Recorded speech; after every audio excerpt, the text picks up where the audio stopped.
That's it. You're not.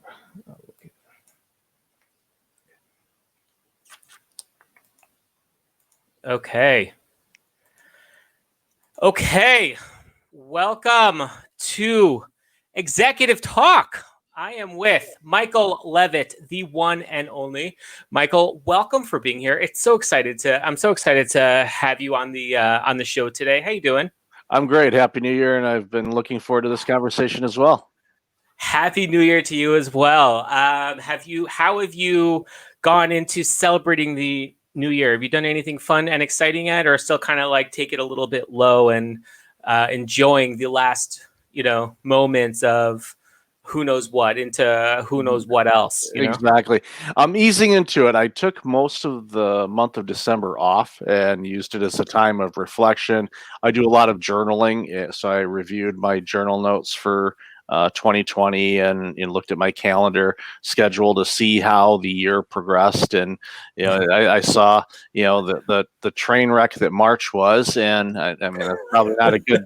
You could use all kinds of descriptors for it, but it was basically where the world kind of went, okay, we're gonna take a bit of a pivot here and really just make for a year like none of us expected. When we started, a year ago, and none of us had this on the radar, and not at all. And now here we are, and we look at it, as with everybody, a new year gives opportunities to reflect. I know a lot of people use resolutions. I don't recommend them. I'm a firm believer of pick 2 or 3 things you would like to accomplish, figure out what that looks like, figure out the steps you need to take in order to make those things happen, and then take them a step at a time. As I tell people, especially if you're trying to lose weight, it's like, well, I want to lose 20 pounds this year. Okay.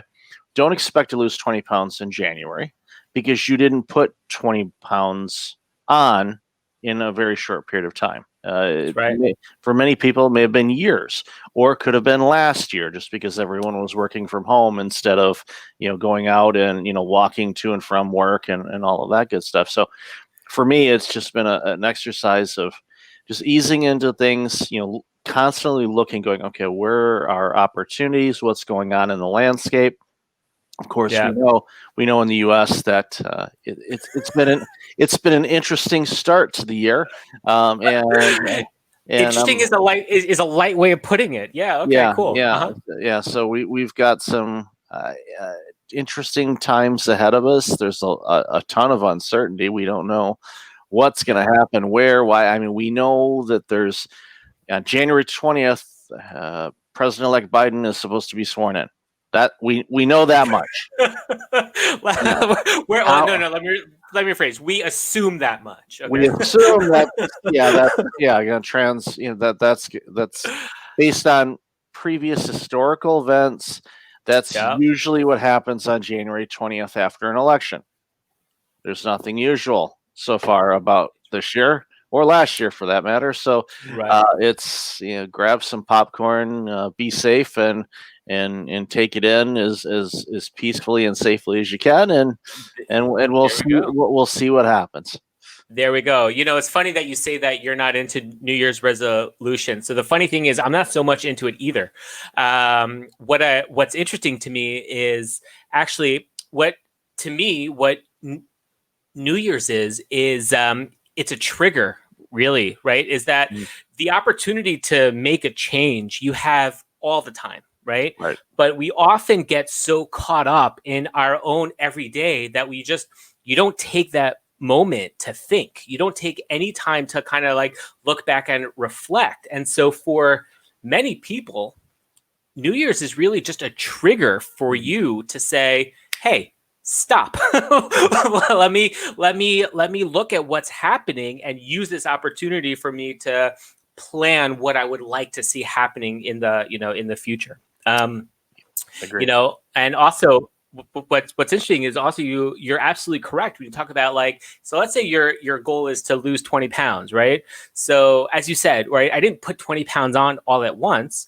I find what's interesting is that where people tend to get lost is they assume that the goal is in a mass chunk, and that if you can't access that goal as a whole chunk, then forget it. Why even try and bother, right? And so we break it down as the difference between like a global, a global goal versus a localized, right? So where your global goal is can say, I want to lose 20 pounds, right? Okay, that's cool. That might be a thing. But if you don't break it down for yourself for more of like a localized goal, right? So then it's very easy to get lost. So a localized goal will be like, look, I'm going to stop eating carbs and rush sugar. I'm going to stop drinking, Coke, and I'm going to drink more water, right? Those are localized goals, okay? Mm-hmm. By doing that, you're working towards your global goal of trying to lose weight, right? But it's so much more attainable to say, I'm going to drink more water a day and less soda, mm-hmm. right? I'm going to cut out carbs for 5 days a week, as opposed to saying I'm all out there, right? And it's so much more attainable to achieve when you know how to localize your goal as opposed to always perceiving it in like that global chunk form. You know what I mean? Exactly. It's literally taking little steps. And I remember, I was at a luncheon. This was a couple decades ago, and I was an accountant at the time, and it was a tax planning session for the new tax season. So my thoughts and condolences to all the accountants that are entering tax season. We will see you April 16th. So, but until then, enjoy your winter that you won't see because you're going to be working 80 hours a week or more. But we were at this tax session, and my colleague ran into a guy that he went to college with. And he's like, wow, you've lost some weight. And the guy said, yeah, I lost 20 pounds last year. And he asked, well, what did you change? What did you do? He said, I stopped drinking soda. That's it. He didn't do anything else. He didn't add more salads. He didn't, go on. He didn't get a treadmill. He didn't go for walks. Is that crazy? For him, that's what it was. Now, for some other people, depending on their metabolism and their makeup, they could quit, and it won't make it that big of a difference. But of course, it took a period of time. It's a half pound here or a pound there, or maybe 2 pounds a month. 2 pounds a month in a year, that's 24 pounds. And I was going to say, when you look back on that, right? When you look back on that, you're going to say, wow, look at me. I lost 20 pounds. But during the process, you might not realize it. But when you give yourself that opportunity to retrospectively look back, you're like, man, I did that, Exactly. Yeah, doing 2 sit-ups is not going to give you a 6-pack tomorrow. But if you do other exercises over a period of time, if that's your goal, you figure out what are the right exercises for you over a period of time to be able to get to that mechanism. That's it. All right, Michael, you are the founder and chief burnout officer of the Breakfast Leadership Network. Tell me a little bit about that. What do you guys do? Where are you based? How does that work? We split our time between Toronto and San Diego, and organization was formed almost 5 years ago now. And basically, we discovered through my own personal journey, because I launched the business, of what burnout can do to you as a human being, and it can completely impact your life and destroy it if you don't address it. And after my own burnout story and journey and recovering from all of that and getting back to a better life for me, I realized that a lot of people that was around me were going through the same struggles as I would with stress and burnout. So I tried to warn them, because my burnout was pretty catastrophic as far as what happened to me.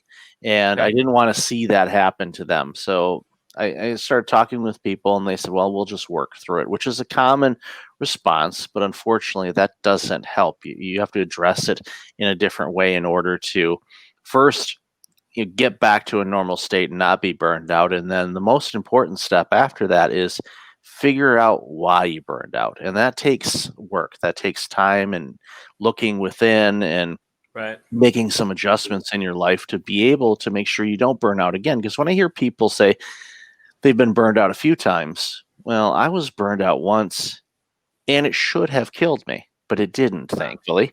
Because real quick, what happened was From 2007 to 2009, I was a healthcare executive for a startup Okay. healthcare organization and was working insane hours, 6 a.m. to 11 p.m., 7 days a week, very similar to what we're seeing a lot of people doing right now, working from Right. home and things like that. And I did that for a couple of years. And then it came to a crashing halt in May of 2009. And over a period of 369 days, so just over a year, Right. I, I had a heart attack that should have killed me. I Oh my lost God. I lost my job during the Great Recession. My car was repossessed and my home was foreclosed Oh all in my a God. year. And all of those things happened because I was burned out. I wasn't making the right choices in life. I wasn't eating well. I wasn't resting. I was making mistakes at work. Obviously, when you lose your job and you're on heart medication that costs $1,000 a month, on Right. top of eating, and you're on unemployment, so you don't get as much money. And there wasn't anything in the works as far as stimulus checks or payments back then Right. either. So in those Right. situations, you're like, okay, I have a choice: pay my bills or take this medication that'll keep me alive. So I chose that option. Of course, I worked with my creditors and all that, but unfortunately, Right. the grace period ran out, and the banks, rightfully so, reserve the right to exercise their option to take back the assets that they had given me a loan for to be able to have. So Right.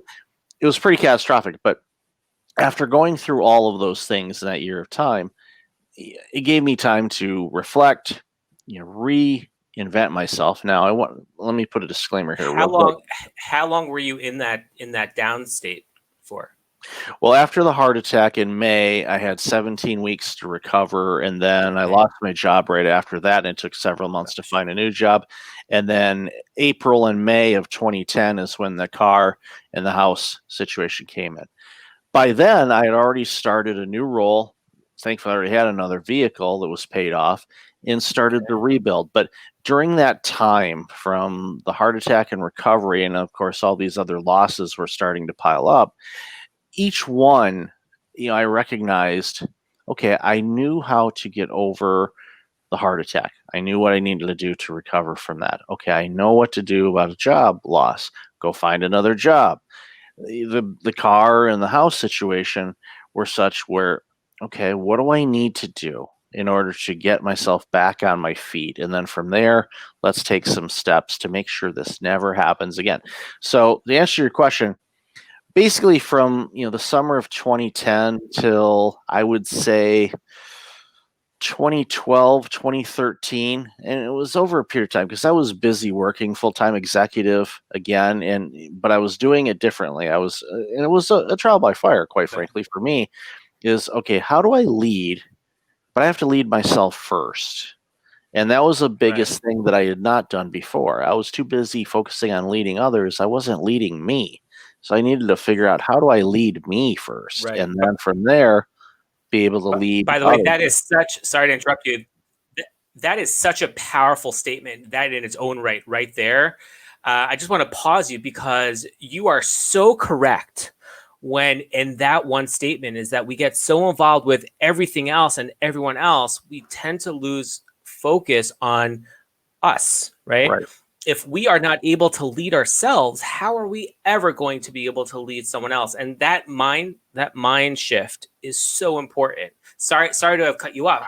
No, I so that line is just so understated and it just really needs to get stated so many times. no, I appreciate that, and thank you. It's true. It's for me to be the best leader for the people that I lead, I have to be the best. So I have to make sure that I'm taking care of myself from a nutrition standpoint, from making sure that I don't overtax myself. I have to walk the walk. And people Right. emulate their leaders. So if you're a leader that is stressed, burned out, working too many hours, the people that work for you think that's how they're supposed to work as well.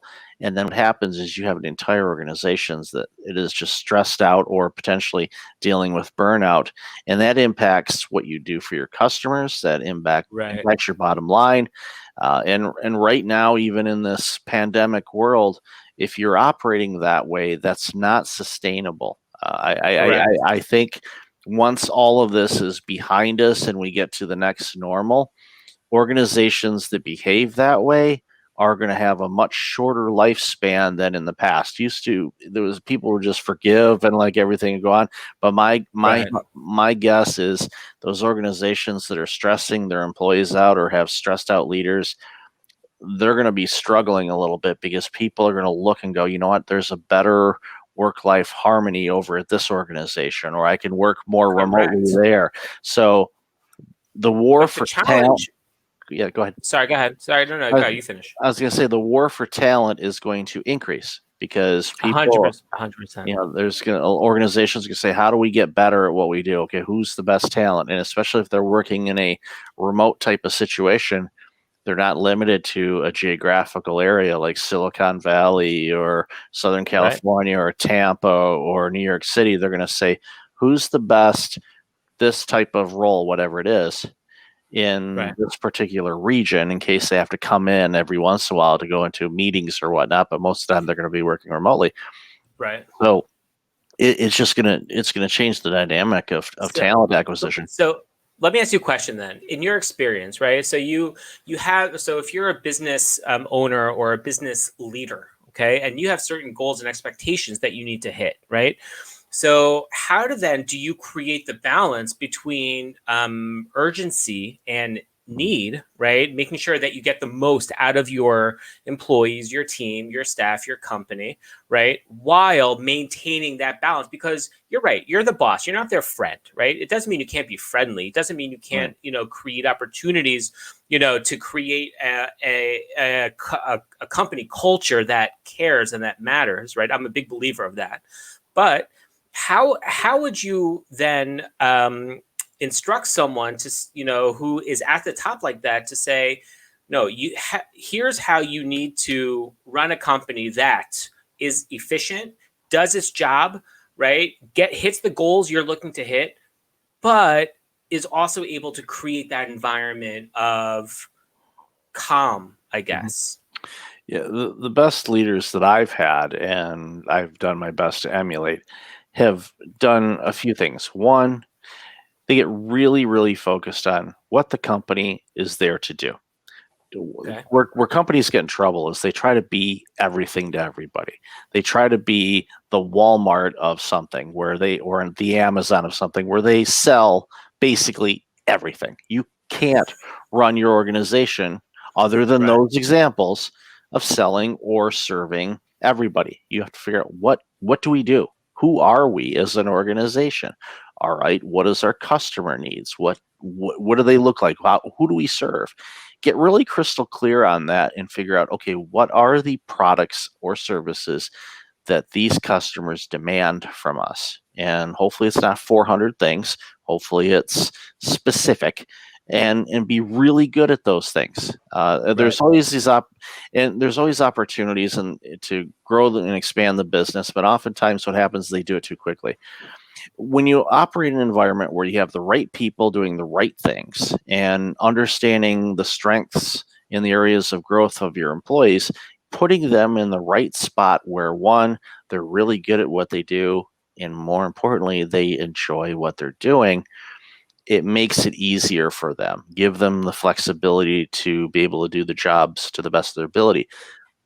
But a key thing you want to make sure you don't do is you don't overload them, because when we think about innovation of organizations, 3M, for example, and Post-it notes, that was an accidental discovery that every one of us use all the time. Yeah. So one of the reasons why that happened was that organization gave people time to think and reflect and play and create. If you load up somebody's to-do list every day and they don't have time to breathe and they have to schedule their bathroom breaks or their lunch breaks and don't have any wiggle room or continuity in how they do that, you're losing out on that. Because when people sit and reflect and look at how did this work out? How did this go? It makes it better. Of all the organizations that I worked for, there was only one organization other than the ones that I led that did the following. We worked on projects, and it was so basically project-based work. And at the end of every project, we had a team meeting We had everybody that worked on that project and a couple people from other teams that came in and had a debrief meeting. And everyone, it was part of the deal. And we said, what did we learn from this project? What went well? What sucked? What did we learn that we could maybe apply to other projects in the future, or maybe go back on maybe an existing project that we do something different? That's why we brought in the leads from other projects, because they would learn from our experiences. And what that did is every project we did would become better, because we learned how to communicate with each other, and we knew each other, and we knew the strengths of things. So we would look at a project and we say, okay, here's this. It's in this sector, and it has this dynamic. Well, we knew in our team, okay, if it's healthcare, it's like, okay, we knew that there was a handful of people that liked healthcare, is familiar with it. They worked in that sector before in various capacities, and they were able to navigate through it easier than trying to figure out, okay, I've never worked in healthcare before. Okay, what is an autoclave? And so it just streamlined things, and it made it easier. It made the experience more enjoyable, because the client would say, oh, you worked in healthcare. All of a sudden that know, like, and trust factor comes in, because you've got somebody working on your project as a client and they understand your sector. That makes it easier. It creates a little bit of calmness and a little bit more continuity in how that works, and it happens both internally and externally. And that example I carried forward throughout my career, because like, we're going to do this, and the first time I did, everybody looked at me like I had three heads. Well, how do we all do that? It's over. Like, what did you learn from it? Share with the team, so we can avoid any hiccups down the road. Otherwise, you're like, we always run into this problem at this time in the project. Also, how do you know if you're learning anything? Exactly. You're just closing your eyes, putting the blinders on, and hoping like mad it's going to work. And it's like, that's no way to run a business. No, 100%. In other words, no, for sure. If you want to be successful, right, and you want to take positive steps of growth and not just keep reiterating the same crap that you might be doing, with no understanding if it's actually good or working or not. Like, you need to stop, process, and learn from your mistakes, right? The same way that you learn from your good things, you got to learn from your mistakes. Look, what I talk with my sales team all the time about, okay, we want to hear about all of your rejections, right? Why are the leads that you're speaking to, why did they reject you and your conversation, right? And so when you take that apart, right, and it's not a criticism against the team, right, it's in trying to understand, well, why were they not interested in continuing the conversation? Did they not have enough info? Did they not understand it well enough? Did they feel like it was too rushed or pressured? Was it a wrong time? Whatever happened, whatever the reason is, and we learn from those rejections, and then we apply the solutions to the next set of calls and leads and outreach that we get involved with, because that's how you improve your system, right? By understanding what doesn't work just as much as you need to understand what does work. But you need to understand both in order to know how to continue to grow. Otherwise, you're just going to be floating at the same place forever. And where's the fun in that? Exactly. You want to grow. There's got to be growth opportunities, both for your business and as an individual. Most of us, now there's some people that are perfectly happy with going in, doing what they need to do, punching out, going home.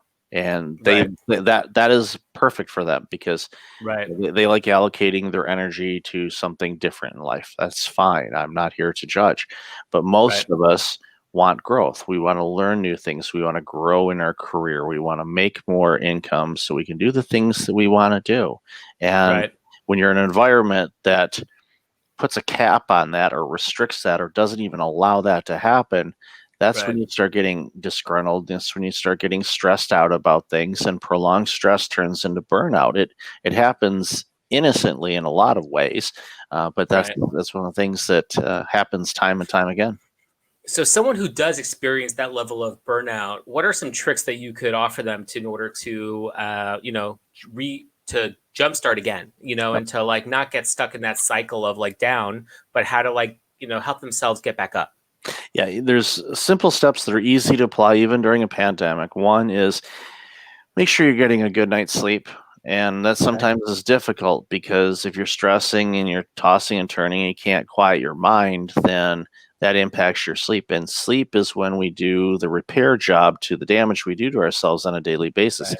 Even if we're living a great life and eating nothing but kale salads and everything's awesome. And eating kale salads forever is not a great life. I appreciate that. No. I'm willing to bet that even the rabbits get tired of it. They're like, no, I don't want this. Like, can we maybe toss in a Caesar or something here? This is bad.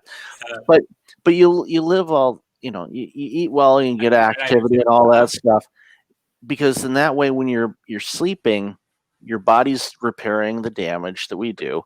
So that way the next day you're fully energized. Any damage, whether it's mental or physical, has been addressed. Because if you don't get a good night's sleep, then today's damage piles up and gets onto tomorrow's damage, the next day and next day. And that's when you start having mental and physical ailments. So your sleep is crucial. Focus on that. Tying in with that is, nutrition and activity. And I recommend people work with a nutritionist or a dietitian to figure out what food intolerances you have. A lot of people don't understand that they actually have some intolerances, but they continue eating things that is, again, causing gut bacteria. It tastes good, but it's causing some gut bacteria issues, which can keep you up at night and, of course, impact your sleep. So everything's kind of connected. If we haven't figured that out by now, we're one being. So there's a lot of things connected. One thing that I see a lot with people that are burned out and stressed out is they start, because of work or too many hours or things like that, they start cutting out things that they enjoy doing in life. And one of the exercises that I have people do when I speak at conferences or work with teams is I have people list out all the things they like doing in life, whether it's going to the movies or going to a concert or riding on their bike, going on nature trails, going out to whatever. I mean, be as robust as possible. I have, take a few minutes and list all those things out. And then after they've done that, then to the right of every one of those items, I have them write down the last time they did them. And I always hear moans and groans because people realize they're not doing things in life that they enjoy doing. And then, of course, I'll ask them, why not? And they say, well, I don't have time. And if they have an iPhone, then I say, can we go into screen time for a minute on your phone, please? And then I see, they're averaging 5.5 hours a day. And I look at their list and I'll say, okay, I'll pick one. It's like, how long would it take you to do that? And they'll say, a half hour, maybe an hour tops. So do you think you could find an hour from your phone to do that? And they say, yes. It's like, do you use the calendar app on your phone? Well, yes. It's like, okay, let's go out 10 days and let's find a time where you can do that thing on your list. Okay, schedule it, put it in there. Don't move it. Don't cancel it. Because work will have no problem filling up your calendar. So make sure that you schedule all those things on the list that you enjoy doing. That is self-care, people. That, self-care people think, okay, meditation, moments of Zen, yoga. Yeah, sure. That's all good. But those things that you enjoy doing in life, that's self-care. Because I've seen tons of these lists. And time after time, most of the things that are on that list are very singular in nature, which means you have to focus on doing those things. So there's no opportunity to multitask, which is, if you can avoid multitasking, please do, because it confuses your brain. Your brain's trying to figure out, wait a minute, what do you want me to do again? It's like, I'm over here, now I'm over here. So, doing that alone helps a lot. And just, make sure you schedule enough time in your day just to be away from screens, and don't have your smartphone as your alarm clock. Go buy one. They're $10 or give or take, maybe depending how fancy you want to get. You can get some really nice ones, but you don't need to use this because the screens tricks your brain. The light from them tricks your brain, saying it's time to stay awake. Like, no, it's time to go to bed, go to sleep. So sleep and continue doing things that you enjoy in life will help get you back to that, non-burned out state. Then the deeper work, of course, is figuring out why did you get into that. And that's when you start getting into thoughts and behaviors and patterns. And Right. past traumas potentially. Who knows? There's a lot of things that go into that, but Got it. Got it. Cool. So let me ask you a question. So, as founder of your organization, you speak with a lot of people. You're all over the place. You travel. You've really built yourself a wonderful business to really help people and make an impact in people's opportunities for success, growth, and personal well-being. In all counts. Tell me about what was it like to build that business, right? Especially coming from the place that you were coming from, especially from coming, off of the heels of such a difficult return, right? You were kind of putting yourself back into that mindset all over again. So what was it like for you to build that business? My original career, as I joked earlier, was in accounting. So I worked and I got bachelor's degree in accounting. And if I could go back in time, because always people ask, what would you tell your 25-year-old self or your 18-year-old self? I would, doesn't Stay matter. out of accounting. No, well, yeah, no, I had hair back then, but I, I would have told myself, do not dismiss the marketing curriculum at college. Take more marketing classes, take more sales classes, learn how to sell, learn how to market, learn how to, communication was not an issue, but Right. Closing sales and building a business and researching and all that stuff. As an accountant, I dismissed that. I just blamed the marketing people for having toga parties and spending all the company's money. And I really regret that. I don't have many regrets in life. That is one of them. I wish I would have paid more attention, because it made for a little bit steeper learning curve as I was launching a business, because it's like, okay, well, branding. Okay, well, how do I, come up with a name? How do What I does that market even it? mean? What Right. do I do about this? How do I reach people? How do I find my target audience? Who is my target audience? And figure out, who do I like working with, and figure out who you don't like working with. So that way you present and price accordingly, because you will get clients that are not necessarily in your field, that you don't necessarily like working with. But there may be opportunities, especially when you're starting off, that if revenue is a concern, then you may have to work with some people that you don't necessarily enjoy working, but you treat those as learning opportunities. And for me, it was, I was enjoying it, but I knew it was like, okay, this is walking in a bit of mud right now, and it's not moving along as fast. But I knew, in studying entrepreneurs and talking with fellow entrepreneurs that were, a couple years ahead of me as far as their business growth was concerned, that it's going to take time, and just, keep your focus on growing and learning, and I forgot who it was, but they said, if you got a product or service, put out crap 1.0 and then update it to crap 2.0. It's going to be crappy. It just is. And then you'll get Guy Kawasaki, by the way. Sorry. Yeah. I knew. Kawasaki has a great. He has a great line. He says, if you're not embarrassed by your first product model, you're doing something wrong. Right. Yeah. You should look at that and go, oh my God, that's garbage. It's like, did you use it wasn't even Microsoft Word or Microsoft Publisher here. I'm dating myself. So you basically use Microsoft Paint to come up with that. It's like the lines aren't even straight. The fonts are inconsistent. All these things that as an accountant you don't really care about, but in graphic design and all that stuff, you like, you should probably make it look decent. But long story short, learning those things along the way, figuring out the type of work I like to do, figured out the work that I was good at, figure out the work you are not good at, delegate that sooner than later, and focus on what you're really good at, and that will help you, continue to grow the business and do the things that you want to do. Got it. I love that. Do you mind sharing some of your highlights? What were some of your most exciting moments of building that business where you felt like, this is amazing. I'm totally doing this. I'm hitting the right places.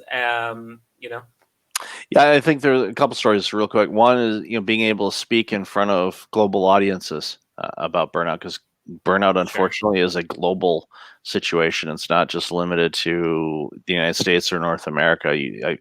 The UK, Eastern Europe, Asia. It's been a huge problem.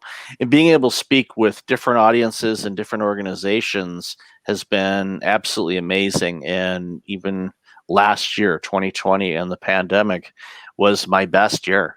It was. Really? It was. I am very fortunate and immensely thrilled that it turned out. Believe me, I would trade it all to get rid of this pandemic. I would. I mean, I'm not joking. I would literally go, here, take it all back, make this go away, please, because I knew that I would be able to do it.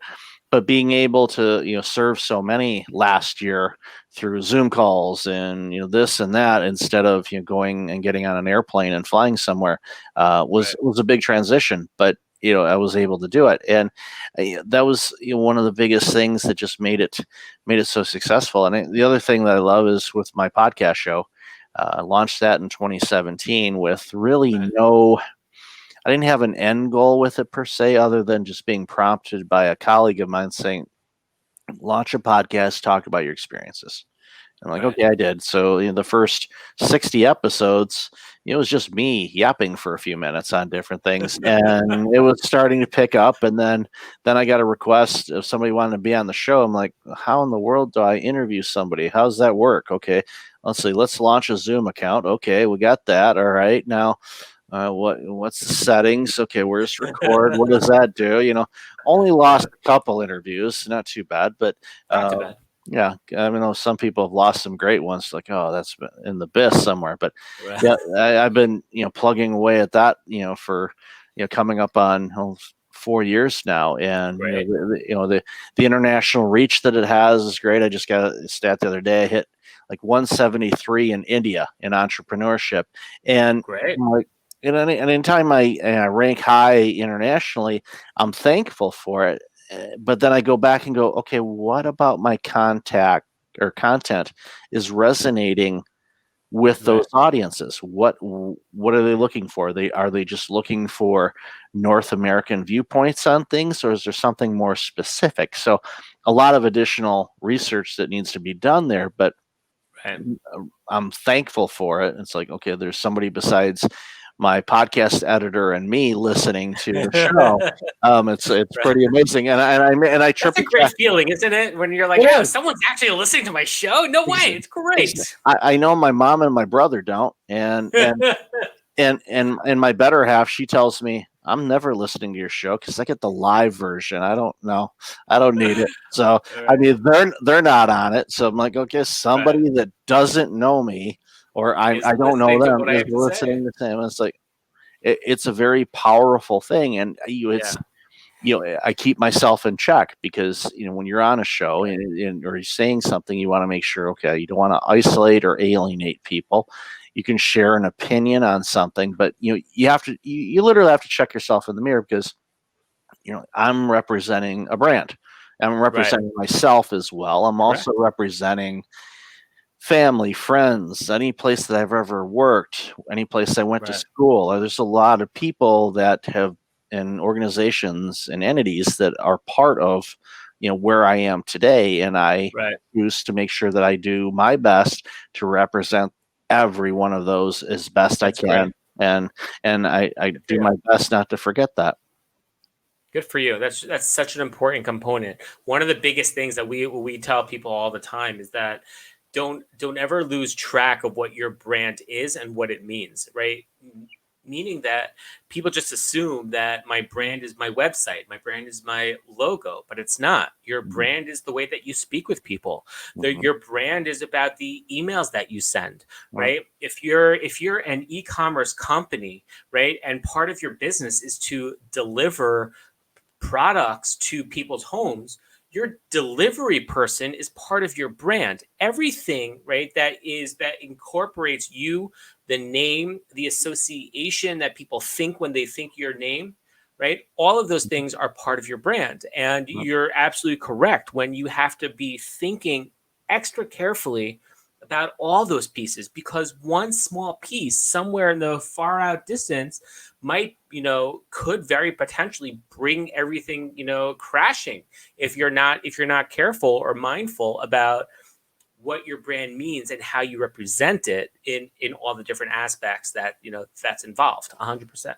I get that. So I love how you said that. That was great. Thank you. Look, coming from the perspective of storytelling and branding and getting messages out and effective communication, right? So when you get up on stage, right, how do you determine an effective / successful presentation? How do you prepare yourself for that to make sure that, number one, you're presenting well, make sure people are understanding, they internalize the things that are going on? How do you set that stage for yourself, and what are some of the things that you think about when you are gearing up to present? For me, it's one, you need to understand who's in the audience and, what are some of their pressure points and challenges that they're facing, so they can have a takeaway from the talk. Every talk should have an action or several action items. Not too many. You don't want to overload people. That would be ironic. Burnout guy telling you do all these things, they get burned out trying to fix their burnout. That's not going to work. So understand from them, what's their challenges. And this goes back to my original career in accounting and auditing. Is I had the fortune to be able to audit pretty much every industry. And I've had experiences in a ton of different industries over my career. That's given me insights to know some of the nuances of each sector. Now, every sector will identify as being totally different from others. And I can say, having worked in many of them and auditing even more of them, not so much, but yes, there are some nuances. And so those nuances, if you connect with them, again, it gives you that know, like, trust factor where they say, okay, if I'm speaking at a healthcare conference, okay, former healthcare executive, working with, various funding bodies, oversaw $2 billion budget. Okay, everybody goes, 2 billion. Wow. It's like, yeah, but that organization really need 10 billion. So it was like giving us $5. It didn't do the impact we wanted to, but 2 billion is a big number. Believe me, I would love to see that. Or if I launched my bank app, I would like to see that in my balance, but I don't think I will unless somebody bestowed it to me that I don't know about yet. It's like, I don't remember getting notification, but understanding what the audience is, understanding the theme of the conference as well, and that's one of the things when I talk with event planners, or if I reach out to organizations, understand what the conference is. You don't go up there and be this cookie cutter type of situation. Tell stories, and and with me, being able to speak, I've given presentations as quick as 6 minutes to as long as 2 hours on the same subject. And I've had to adjust them on the fly at the event where they said, okay, we're running behind. Do you think you could possibly shorten it? I said, how short do you want it? And so I can do it in 6 minutes. And they go, no, not that short. It's like, okay, so how long? It's like, can you cut it from an hour to 45 minutes? I said, got it. And I clock in at 42 minutes. And it's not like I'm looking at the timer. It's just like, okay, what segments of my story or what segments of the presentation can I add in or I can take out? And I don't use cue cards. Yes, if they require, I have a PowerPoint slide behind me, and I'll glance at it just to make sure that I don't forget something. But typically, it's bringing people along the journey, telling them, "Look, here's what burnout is. Here's how you can burn out. Here's some signs of burnout. Here's my burnout story." And it highlights all the things that I completely ignored. Here's the bucket list exercise. Okay, here's some action items that you can implement today to make life easier. Here's where you can find me if you got any questions, comments, or filthy remarks, and the way they go. And you just do that. And it doesn't mean I don't prepare for an event. Again, like I said, I research, okay, what's this event about? Okay, what can I add in? Could I throw in a different story that I normally don't talk about because of the audience? And when I do that, everybody because people remember stories. Yes, they might remember. Stories make the world go round. I love stories. I think they, they're so much more impactful and memorable than learning facts. Exactly, because everybody can download a list, or they can go to my website and grab what I just said. I'm happy to share the slide deck. That's not a problem. It's the story. It's the story of, people relate to stories. Yeah, exactly. Being, finding out you lost a job and you're going, wait a minute, I just nearly died from a heart attack and now I don't have a job. Oh, wait a minute. The economy's not exactly awesome right now because we're in the Great Recession. Great. How am I going to eat? How am I going to be able to pay for these medications? What am I going to have to do? What am I going to scramble? What are we going to do about this? And bring them into the story so they are there with you and they can see it. Not only they're with you, but that they could see themselves as being in that story also. In other words, the more that, like, the sign of a good story and a good presentation, not just, speaking presentation, but general presentation, right? The sign of a good story is if the person or people that you are interacting with can visualize themselves in your situation, in your scenario, you're doing something right. Right. Yep. And that's the whole thing. Bring them in. Movies do it all the time. You're in there. You're fighting along Iron Man, or you're fighting along this one, or you're in that dialogue of a conflict with two lovers that are trying to save their marriage, or whatever the movie is. Whatever.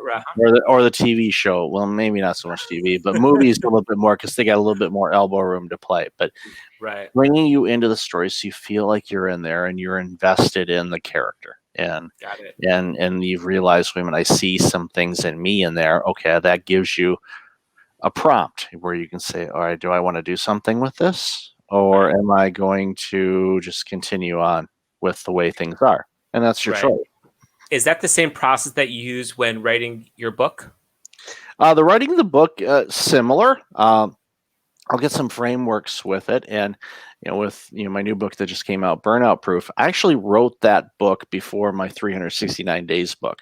So I wrote that book almost 5 years ago, and it wasn't done. It was just like, I'm a framework for this, and then I started writing a little bit on the 369 days, and I thought, okay, I'm gonna go all in on 369 days right now, and then I'll revert back to it.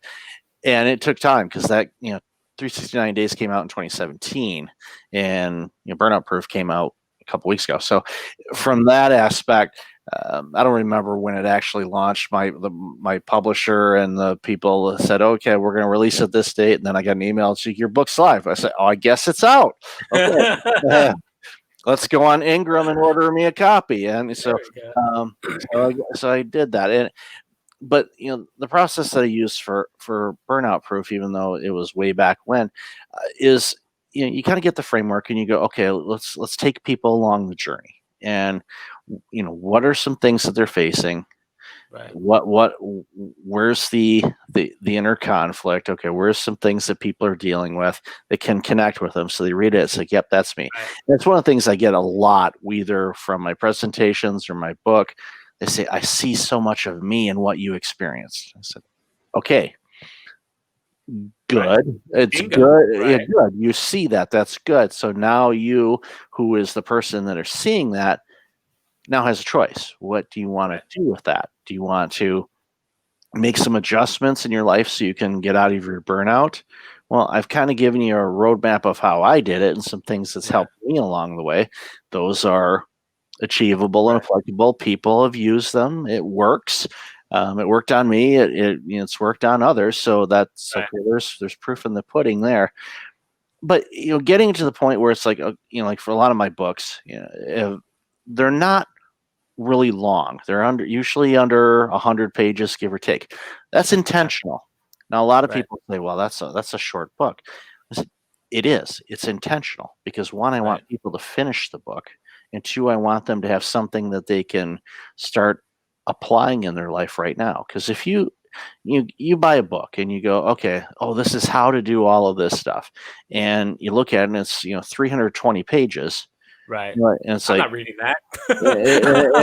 and it doesn't say Game of Thrones or or Harry Right. Potter or whomever on the front of it. You're That's it. Like, no but way. I don't have time for that. Who's doing that? yeah, Right. well, that's the thing. Our attention span and the time that we allocate to things keeps getting shorter and shorter. That's why Right. a lot of people keep yelling at me. It's like, get the Audible version out. I'm like, I'm working on it. I don't burn out the burnout guy. I'll get that. Don't worry. I'll get those out. But at the end of the day, it's just like have it flow in a way where here's the lesson. You pick this up. Okay, now you've got that skill. All right, let's go on to the next one. So by the time you get to the end of the book, you've learned some things. You can always dog ear the pages or go back and figure out, okay, because there might be just one aspect of things that are impacting you. And so you're like, okay, this is of the 14 chapters, it's this one that is where I need to do some work. Okay, let me refer back to that. And they can always reach out. And my social media, my blog and all that stuff, I'm constantly creating content or sharing content on different ways to deal with burnout, identify it, and correct it, whether it's my content or content from others. And I had a call this morning with a colleague that's in the same space, and we're collaborating on some things and sharing her resources with people. It's like, here, this is great stuff. Use it. Buy it. That's go do it. It's like, I'm not getting a referral fee, or it's not an affiliate link. Here you go. And I'm nothing against those. I mean, everybody has a right and should, monetize whatever they can. But for sure, for some things, they're like, here, just take it. That's all. No, I appreciate that. Look, I'm a big believer of sharing value for the sake of value, right? And that people, they ask, well, then like, if you give everything away all the time, so then what are they actually buying into, right? What they don't realize is that when you provide value to people and you're giving them opportunities to associate with you, to connect with you, to learn from you, to be inspired by you, etc., whatever the fill in the blank is, right?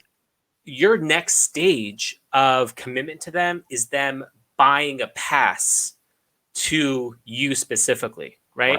So I can share with you all my value. I can give to you because I genuinely believe in it, and I am like I share everything, right? And because I believe in the let's do this, right? Like if you're working, if you have questions, let me know. I will answer your questions for you. I will help you. I will give you, whatever you need, because people are looking for value, right? They're looking for value, right? And now that they know that you are the source of that value, when they need that next level of whatever commitment you're willing to give, you are the source that they want to go to, and and for that they're willing to pay for. You know what I mean? For that, that monetization of that like matters, and you can, and you can decide what, how you want to move that along to the next stage. Yep. Yeah. It's giving away your best stuff. I forget who says that, but I do it. You go to my tools and resources page on my website, and all the content is on there. The resources and things like that are all free. It's That's just right. name, email. I'll send it to you, and I'll send you some videos and all that stuff that I recorded to go into greater detail on it. Because my hope is to help with it. If you feel if that fixes the situation for you and you get out of burnout, mission accomplished. I'm thrilled. That's one less person that's stressed out. And those that want to work with me, whether it's organizations or individuals, then they've already got a taste of, okay, this is the content. Okay, this is something I think I can work with and apply and move forward accordingly. Awesome. Right. I love it. Good job, Michael. It has been amazing. I love talking with you. This has been such an enlightening and inspiring conversation. I learned so much. You have so much to share and give. If someone wants to get in touch with you, how do they find you? Best ways to find me is go to breakfastleadership.com. My email address is michael@breakfastleadership.com. That goes directly to me. Social media under the letter B and then fast leadership. Don't put that on a license plate. And that's a no-no. You don't want to meet them. The men and women in blue do a great job. You don't want to meet them because you're driving a higher number than's on that sign. So don't put that on there. Yeah, I'm on all the major social media platforms. I'm mostly active, I'd say on LinkedIn majority, but I'm on Twitter and Instagram and all that good stuff. So yeah, breakfastleadership.com or Be Fast Leadership on the social media handle. I got it. Michael, thank you so much for joining us on Yeah. Executive Talk. We love, getting to talk with so many wonderful executives like yourself about business, entrepreneurship, leadership, marketing, and branding. And really, this has been fantastic. Thank you for coming on the show. Looking forward to continuing the conversation with you and getting, to connect at some point in person. And as we continue post-pandemic and whatever else craziness is going on right now. Thank you so much. Appreciate it. No problem. My pleasure.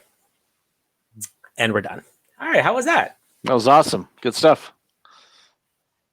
It was great. Thank you. You have some really good stuff going on over there. I really I really appreciate your story and like how you look.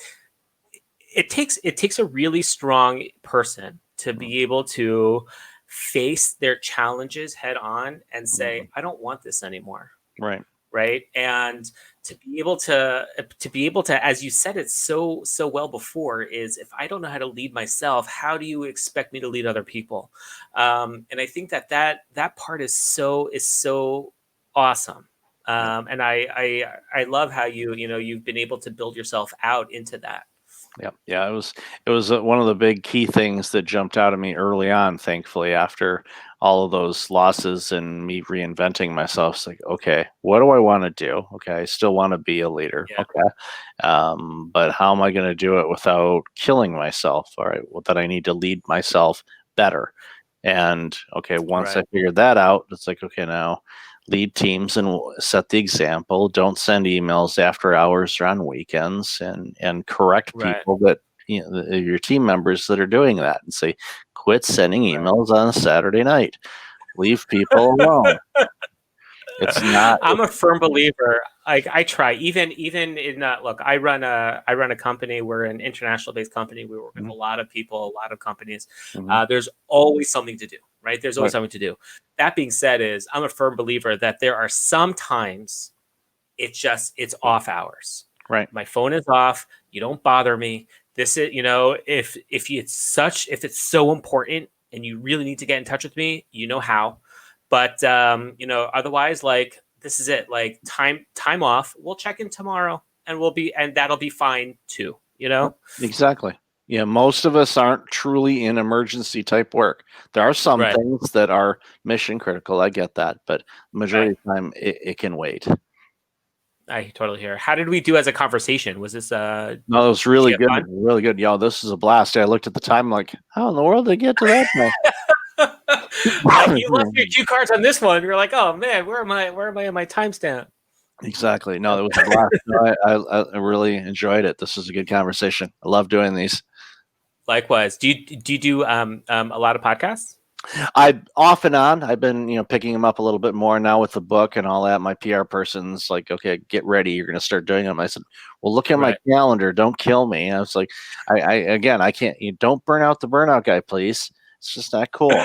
So starting to do it. And I'd lined up some stuff for before the end of the year last year. So I've got a pretty decent stream of them coming up over the next few weeks anyway.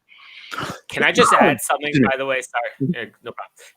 Can I just add something to what you said before? So you said one of the ways that you combat or that you proactively get out of burnout mode is to make sure you get enough sleep at night, right? Make sure you at a certain point you shut down and say, this is when I'm turning off, and then knowing when to wake up, right?